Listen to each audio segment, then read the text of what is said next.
Монумент Света Богородица.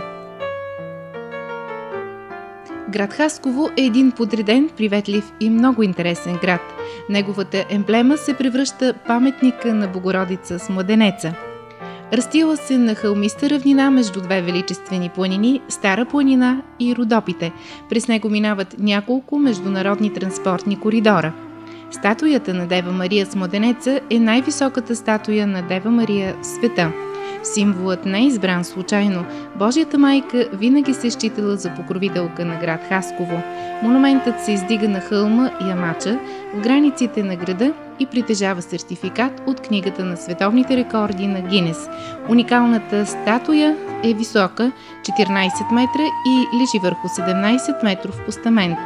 Общата му височина е 32,8 метра, а в основата му е изграден параклис.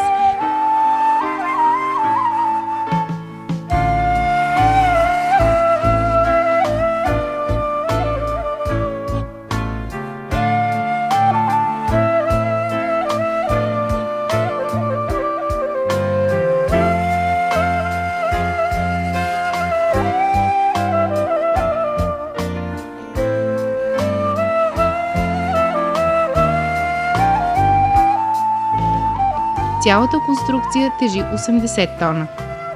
От 2009 година монументът е част от 100 национални туристически обекта. През 2010 година до статуята на Богородица бе изградена и камбанария. Със своите почти 30 метра височина, тя е една от високите на Балканският полуостров. На върха й са поставени 8 камбани с различна големина. Камбанарията е достъпна за туристи, а от високата й точка се разкрива красива гледка към града. Година след откриването на паметника отваря врати параклиса, който се превръща в притегателен център за жители и гости на града.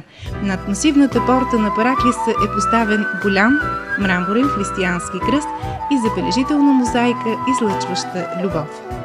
Многобройните стъпала отвеждат до върха на хълма, където е монументалната композиция, а оттам се открива възхитителна панорамна гледка към целият град и величествената природа в околността.